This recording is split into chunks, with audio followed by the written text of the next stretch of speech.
Hello and welcome, dear listener. Today we bring you Problem at Sea, a captivating Hercule Poirot short story by the legendary Agatha Christie. Set aboard a luxurious cruise ship on calm waters, this mystery is anything but smooth sailing. When an unpopular passenger is found dead in her cabin, suspicion ripples through the ship. With no escape and a murderer, possibly among the guests, Poirot must rely on his sharp instincts and quiet observation to uncover the truth before they dock. Narrated by me, Andy Lowry, this story is full of elegant tension, clever deduction, and Christie's signature twist, all within the charming yet confined world of life at sea. So settle in, relax, and enjoy the voyage. And if you love classic mysteries, don't forget to like, subscribe, and tap the notification bell so you never miss a case. Let's begin. Problem at Sea was first published in the USA in this week, January 12, 1936, then as Poirot and the Crime in Cabin 66 in the Strand, February 1936. "Colonel Clapperton," said General Forbes. He said it with an effect midway between a snort and a sniff. Miss Ellie Henderson leaned forward, a strand of her soft grey hair blowing across her face. Her eyes, dark and snapping, gleamed with a wicked pleasure. "Such a soldierly-looking man," she said with malicious intent, and smoothed back the lock of hair to await the result. "Soldierly!" exploded General Forbes. He tugged at his military moustache, and his face became bright red. "In the Guards, wasn't he?" murmured Miss Henderson, completing her work. "Guards? Guards. Pack of nonsense. Fellow was on the music hall stage. Fact. Joined up and was out in France, counting tins of plum and apple. Huns dropped a stray bomb, and he went home with a flesh wound in the arm. Somehow or other got into Lady Carrington's hospital. So that's how they met. Fact. Fellow played the wounded hero. Lady Carrington had no sense and oceans of money. Old Carrington had been in munitions. She'd been a widow only 6 months. This fellow snaps her up in no time. She wangled him a job at the War Office. Colonel Clapperton, pa, he snorted. And before the war, he was on the music hall stage, mused Miss Henderson, trying to reconcile the distinguished grey-haired Colonel Clapperton with a red-nosed comedian singing mirth-provoking songs. "Fact," said General Forbes, "heard it from old Bassington French, and he heard it from old Badger Cotterell, who'd got it from Snooks Parker." Miss Henderson nodded brightly. "That does seem to settle it," she said. A fleeting smile showed for a minute on the face of a small man sitting near them. Miss Henderson noticed the smile. She was observant. It had shown appreciation of the irony underlying her last remark. Irony which the General never for a moment suspected. The General himself did not notice the smile. He glanced at his watch, rose and remarked, "Exercise. Got to keep oneself fit on a boat," and passed out through the open door onto the deck. Miss Henderson glanced at the man who had smiled. It was a well-bred glance, indicating that she was ready to enter into conversation with a fellow traveller. "He is energetic, yes," said the little man. "He goes round the deck 48 times exactly," said Miss Henderson. "What an old gossip, and they say we are the scandal-loving sex." "What an impoliteness." "Frenchmen are always polite," said Miss Henderson. There was the nuance of a question in her voice. The little man responded promptly. "Belgian, mademoiselle." "Oh, Belgian." "Hercule Poirot, at your service." The name aroused some memory. Surely she had heard it before. "Are you enjoying this trip, Monsieur Poirot?" "Frankly, no. It was an imbecility to allow myself to be persuaded to come. I detest la mer.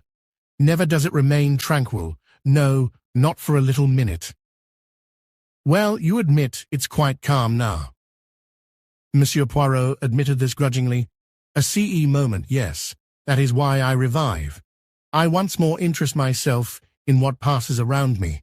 Your very adept handling of the General Forbes, for instance. You mean... Miss Henderson paused. Hercule Poirot bowed. Your methods of extracting the scandalous matter. Admirable. Miss Henderson laughed in an unashamed manner. That touch about the guards, I knew that would bring the old boy up, spluttering and gasping. She leaned forward confidentially. I admit I like scandal. The more ill-natured, the better. Poirot looked thoughtfully at her. Her slim, well-preserved figure, her keen dark eyes, her grey hair. A woman of 45 who was content to look her age. Ellie said abruptly, I have it. Aren't you the great detective? Poirot bowed. You are too amiable, mademoiselle. But he made no disclaimer. How thrilling, said Miss Henderson. Are you hot on the trail, as they say in books? Have we a criminal secretly in our midst? Or am I being indiscreet? Not at all. Not at all. It pains me to disappoint your expectations, but I am simply here, like everyone else, to amuse myself. He said it in such a gloomy voice that Miss Henderson laughed. Oh, well, you will be able to get ashore tomorrow at Alexandria. You have been to Egypt before. Never, mademoiselle. Miss Henderson rose, somewhat abruptly. I think I shall join the General on his constitutional, she announced. Poirot sprang politely to his feet. She gave him a little nod and passed on to the deck. A faint, puzzled look showed for a moment in Poirot's eyes. Then, a little smile creasing his lips, he rose, put his head through the door, and glanced down the deck. Miss Henderson was leaning against the rail, talking to a tall, soldierly-looking man. Poirot's smile deepened. He drew himself back into the smoking room with the same exaggerated care with which a tortoise withdraws itself into its shell. For the moment, he had the smoking room to himself, though he rightly conjectured that that would not last long. It did not. Mrs. Clapperton, her carefully waved platinum head protected with a net, her massaged and dieted form, dressed in a smart sports suit, came through the door from the bar, with the purposeful air of a woman who has always been able to pay top price for anything she needed. She said, John? Oh, good morning, Monsieur Poirot. Have you seen John? He's on the starboard deck, madame. Shall I? She arrested him with a gesture. I'll sit here a minute. She sat down in a regal fashion in the chair opposite him. From the distance, she had looked a possible 28. Now, in spite of her exquisitely made-up face, her delicately plucked eyebrows, she looked not her actual 49 years, but a possible 55. Her eyes were a hard, pale blue, with tiny pupils. I was sorry not to have seen you at dinner last night, she said. It was just a shade choppy, of course.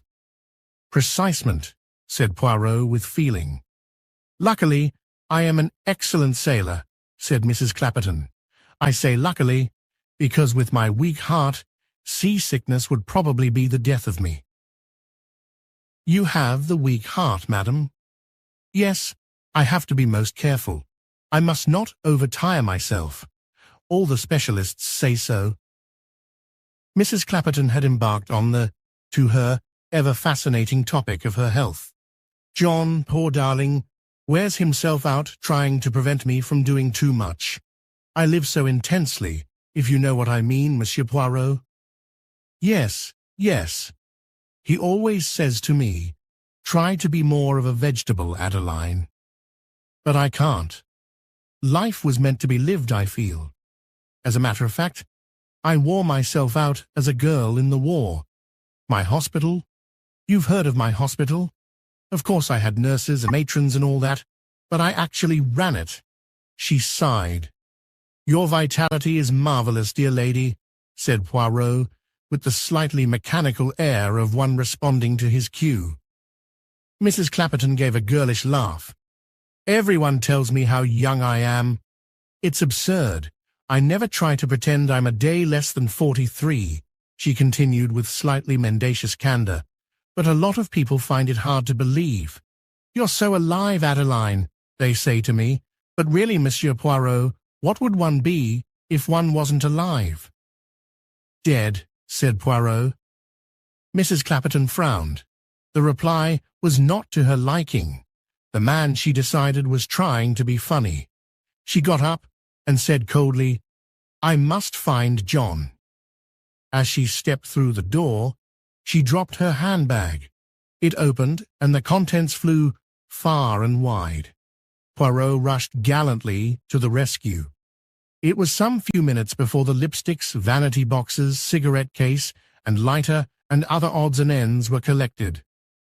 Mrs. Clapperton thanked him politely, then she swept down the deck and said, "John." Colonel Clapperton was still deep in conversation with Miss Henderson. He swung round and came quickly to meet his wife. He bent over her protectively. Her deck chair, was it in the right place? Wouldn't it be better? His manner was courteous, full of gentle consideration. Clearly an adored wife, spoilt by an adoring husband. Miss Ellie Henderson looked out at the horizon as though something about it rather disgusted her. Standing in the smoking-room door, Poirot looked on. A hoarse, quavering voice behind him said, "I'd take a hatchet to that woman if I were her husband." The old gentleman, known disrespectfully among the younger set on board as the grandfather of all the tea planters, had just shuffled in. "Boy," he called, "get me a whiskey peg." Poirot stooped to retrieve a torn scrap of notepaper, an overlooked item from the contents of Mrs. Clapperton's bag. Part of a prescription, he noted, containing digitaline. He put it in his pocket, meaning to restore it to Mrs. Clapperton later. "Yes," went on the aged passenger. "Poisonous woman. I remember a woman like that in Pune. In '87, that was." "Did anyone take a hatchet to her?" inquired Poirot. The old gentleman shook his head sadly. "Worried her husband into his grave within the year. Clapperton ought to assert himself. Gives his wife her head too much." "She holds the purse strings," said Poirot gravely. "Ah, ha, ha," chuckled the old gentleman. "You've put the matter in a nutshell. Holds the purse strings, ha, ha." Two girls burst into the smoking-room. One had a round face with freckles and dark hair streaming out in a windswept confusion. The other had freckles and curly chestnut hair. "A rescue, a rescue," cried Kitty Mooney. "Pam and I are going to rescue Colonel Clapperton." "From his wife," gasped Pamela Cregan. "We think he's a pet. And she's just awful. She won't let him do anything," the two girls exclaimed. "Oh, and if he isn't with her, he's usually grabbed by the Henderson woman, who's quite nice, but terribly old." They ran out, gasping in between giggles. A rescue, a rescue. That the rescue of Colonel Clapperton was no isolated sally, but a fixed project, was made clear that same evening when the 18-year-old Pam Cregan came up to Hercule Poirot and murmured, "Watch us, Monsieur Poirot. He's going to be cut out from under her nose and taken to walk in the moonlight on the boat deck." It was just at that moment that Colonel Clapperton was saying, "I grant you the price of a Rolls-Royce, but it's practically good for a lifetime. Now my car, I think, John." Mrs. Clapperton's voice was shrill and penetrating. Don't. He showed no annoyance at her ungraciousness. Either he was used to it by this time, or else, thought Poirot, and let himself speculate. "Certainly, my dear, your car." Clapperton bowed to his wife and finished what he had been saying, perfectly unruffled. Voilà ce qu'on appelle le poker sahib, thought Poirot. But the General Forbes says that Clapperton is no gentleman at all. I wonder now. There was a suggestion of bridge. Mrs. Clapperton, General Forbes, and a hawk-eyed couple sat down to it. Miss Henderson had excused herself and gone out on deck. "What about your husband?" asked General Forbes, hesitating. "John won't play," said Mrs. Clapperton. "Most tiresome of him." The four bridge players began shuffling the cards. Pam and Kitty advanced on Colonel Clapperton. Each one took an arm. "You're coming with us," said Pam, "to the boat deck. There's a moon." "Don't be foolish, John," said Mrs. Clapperton. "You'll catch a chill." "Not with us, he won't," said Kitty. "We're hot stuff." He went with them, laughing. Poirot noticed that Mrs. Clapperton said no bid to her initial bid of 2 clubs. He strolled out onto the promenade deck. Miss Henderson was standing by the rail. She looked round expectantly as he came to stand beside her, and he saw the drop in her expression. They chatted for a while, then presently, as he fell silent, she asked, "What are you thinking about?" Poirot replied, "I am wondering about my knowledge of English." Mrs. Clapperton said, "John won't play bridge. Is not can't play the usual term?" "She takes it as a personal insult that he doesn't, I suppose," said Ellie dryly. "The man was a fool ever to have married her." In the darkness, Poirot smiled. "You don't think it's just possible that the marriage may be a success?" he asked diffidently.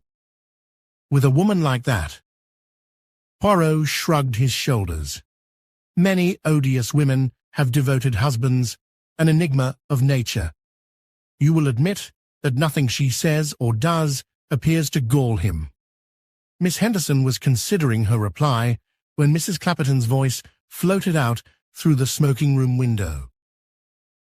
"No, I don't think I will play another rubber, so stuffy. I think I'll go up and get some air on the boat deck." "Good night," said Miss Henderson. "I'm going to bed." She disappeared abruptly. Poirot strolled forward to the lounge, deserted save for Colonel Clapperton and the 2 girls. He was doing card tricks for them, and noting the dexterity of his shuffling and handling of the cards, Poirot remembered the general story of a career on the music hall stage. "I see you enjoy the cards, even though you do not play bridge," he remarked. "I've my reasons for not playing bridge," said Clapperton, his charming smile breaking out. "I'll show you. We'll play one hand." He dealt the cards rapidly. "Pick up your hands." "Well, what about it?" He laughed at the bewildered expression on Kitty's face. He laid down his hand, and the others followed suit. Kitty held the entire club suit. Monsieur Poirot the hearts, Pam the diamonds, and Colonel Clapperton the spades. "You see," he said, "a man who can deal his partner and his adversaries any hand he pleases had better stand aloof from a friendly game.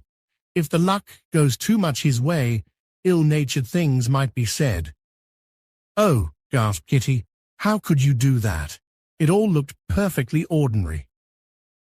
"The quickness of the hand deceives the eye," said Poirot sententiously, and caught the sudden change in the Colonel's expression. It was as though he realized that he had been off his guard for a moment or two. Poirot smiled. The conjurer had shown himself through the mask of the Pucker Sahib. The ship reached Alexandria at dawn the following morning.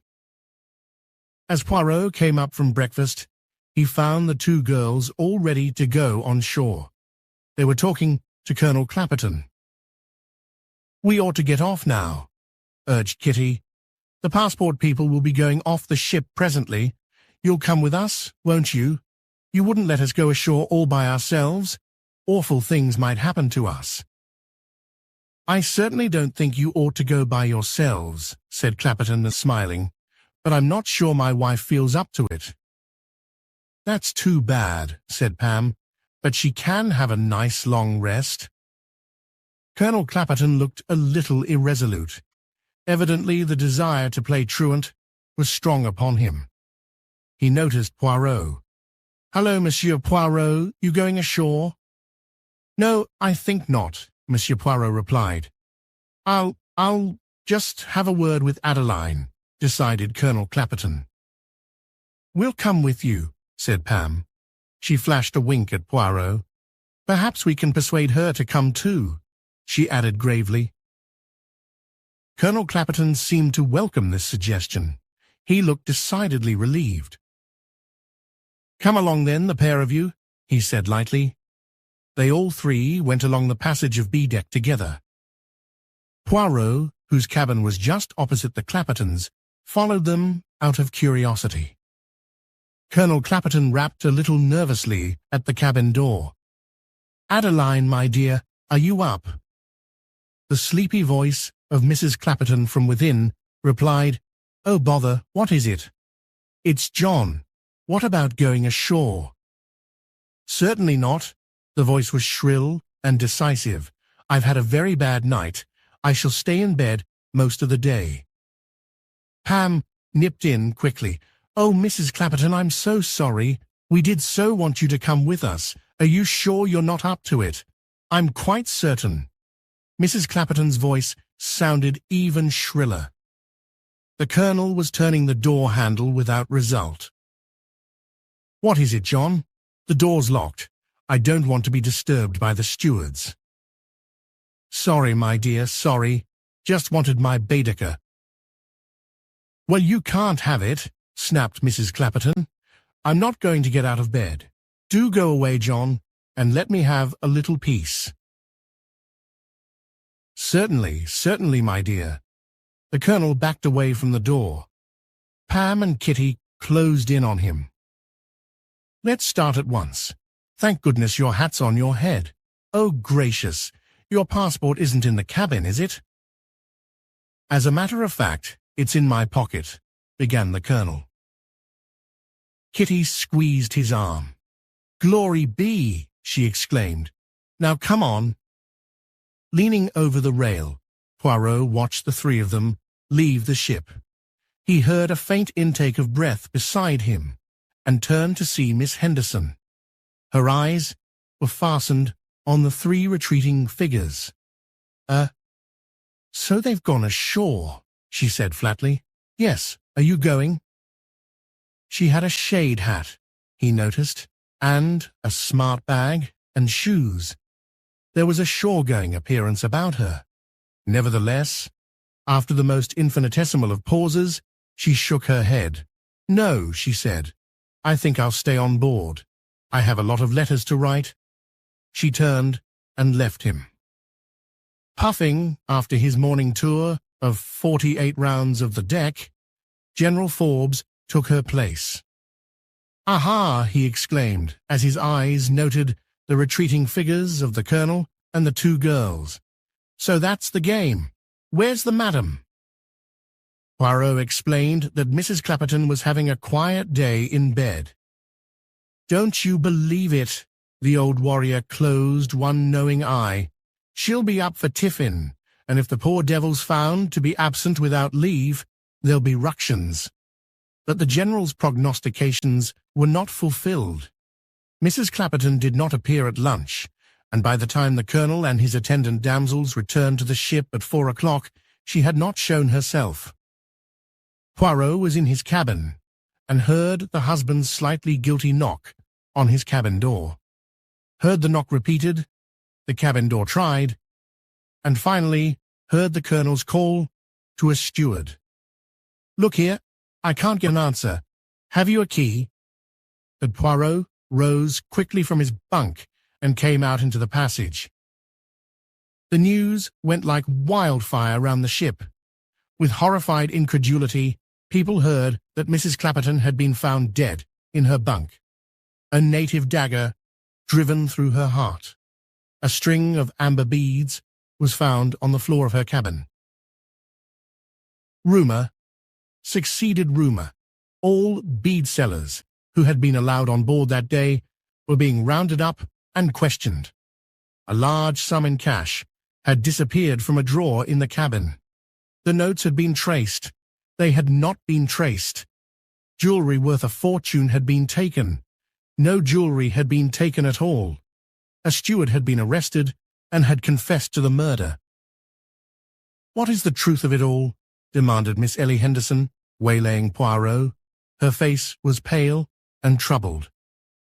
"My dear lady, how should I know?" "Of course you know," said Miss Henderson. It was late in the evening. Most people had retired to their cabins. Miss Henderson led Poirot to a couple of deck chairs on the sheltered side of the ship. "Now tell me," she commanded. Poirot surveyed her thoughtfully. "It's an interesting case," he said. "Is it true that she had some very valuable jewelry stolen?" Poirot shook his head. "No, no jewelry was taken. A small amount of loose cash that was in a drawer has disappeared, though." "I'll never feel safe on a ship again," said Miss Henderson with a shiver. "Any clue as to which of those coffee-colored brutes did it?" "No," said Hercule Poirot. "The whole thing is rather strange." "What do you mean?" asked Ellie sharply. Poirot spread out his hands. "Eh bien, take the facts. Mrs. Clapperton had been dead at least 5 hours when she was found. Some money had disappeared. A string of beads was on the floor by her bed. The door was locked and the key was missing. The window, not porthole, gives on the deck and was open." "Well?" asked the woman impatiently. "Do you not think it is curious for a murder to be committed under those particular circumstances? Remember that the postcard sellers, money changers and bead sellers who are allowed on board are all well known to the police." "The stewards usually lock your cabin all the same," Ellie pointed out. "Yes, to prevent any chance of petty pilfering. But this was murder." "What exactly are you thinking of, Monsieur Poirot?" Her voice sounded a little breathless. "I am thinking of the locked door." Miss Henderson considered this. "I don't see anything in that. The man left by the door, locked it, and took the key with him, so as to avoid having the murder discovered too soon. Quite intelligent of him, for it wasn't discovered until 4 o'clock in the afternoon." No, mademoiselle, you don't appreciate the point I'm trying to make. I'm not worried as to how he got out, but as to how he got in." "The window, of course." "C'est possible, but it would be a very narrow fit, and there were people passing up and down the deck all the time, remember?" "Then through the door," said Miss Henderson impatiently. "But you forget, mademoiselle. Mrs. Clapperton had locked the door on the inside. She had done so before Colonel Clapperton left the boat this morning. He actually tried it, so we know that is so." "Nonsense. It probably stuck, or he didn't turn the handle properly." "But it does not rest on his word. We actually heard Mrs. Clapperton herself say so." "We?" "Miss Mooney, Miss Cregan, Colonel Clapperton, and myself." Ellie Henderson tapped a neatly shod foot. She did not speak for a moment or two. Then she said, in a slightly irritable tone, "Well, what exactly do you deduce from that? If Mrs. Clapperton could lock the door, she could unlock it too, I suppose." Precisely. Poirot turned a beaming face upon her. "And you see where that leaves us. Mrs. Clapperton unlocked the door and let the murderer in. Now would she be likely to do that for a bead seller?" Ellie objected. "She might not have known who it was. He may have knocked, she got up and opened the door, and he forced his way in and killed her." Poirot shook his head. "Au contraire. She was lying peacefully in bed when she was stabbed." Miss Henderson stared at him. "What's your idea?" she asked abruptly. Poirot smiled. "Well, it looks, does it not, as though she knew the person she admitted. "You mean," said Miss Henderson, and her voice sounded a little harsh, "that the murderer is a passenger on the ship?" Poirot nodded. "It seems indicated." "And the string of beads left on the floor was a blind?" "Precisely." "The theft of the money also?" "Exactly." There was a pause. Then Miss Henderson said slowly, "I thought Mrs. Clapperton a very unpleasant woman, and I don't think anyone on board really liked her, but there wasn't anyone who had any reason to kill her." "Except her husband, perhaps," said Poirot. "You don't really think—" She stopped. "It is the opinion of every person on this ship that Colonel Clapperton would have been quite justified in taking a hatchet to her. That was, I think, the expression used." Henderson looked at him, waiting. "Ah, but I am bound to say," went on Poirot, "that I myself have not noted any signs of exasperation on the good Colonel's part. Also, what is more important, he had an alibi. He was with those two girls all day and did not return to the ship till 4 o'clock. By then Mrs. Clapperton had been dead many hours." There was another minute of silence. Ellie Henderson said softly, "But you still think a passenger on the ship?"